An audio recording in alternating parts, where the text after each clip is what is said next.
នាយកដ្ឋានប្រឆាំងព័ត៌មានคล้ายៗរបស់ប្រទេសថៃកាលពីថ្ងៃទី18ខែមករាឆ្នាំ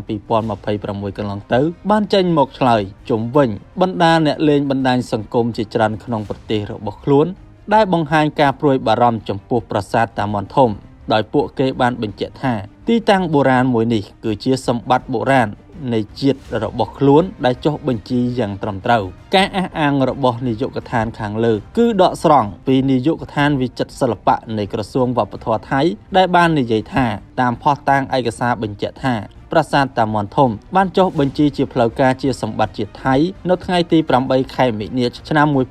1935ដែលបានចុះផ្សាយក្នុងព្រះរាជសារលិខិតការចុះបញ្ជីនេះគឺធ្វើឡើង18ឆ្នាំមុនកម្ពុជាទទួលបានឯករាជ្យពីប្រទេសបារាំងនៅឆ្នាំ1953ទៅទៀតនាយកដ្ឋានវិចិត្រសិល្បៈបានបន្ថែមថាអាជ្ញាធរថៃបានបន្តរក្សាពិនិត្យតាមដាននិងជួសជុលប្រាសាទតាម៉ុនប្រកបដោយតម្លាភាពឆ្លុះបញ្ចាំងពីភាពកាន់កាប់ដោយសន្តិភាពនិងប្រកបដោយប្រសិទ្ធភាពបន្ថែមនេះការអះអាងរបស់ប្រទេសកម្ពុជាគឺខ្វះភស្តុតាងផ្នែកច្បាប់ហើយបញ្ហានេះគឺមិនដែលត្រូវបានកាត់ក្តីដោយតុលាការយុត្តិធម៌អន្តរជាតិនោះឡើយ។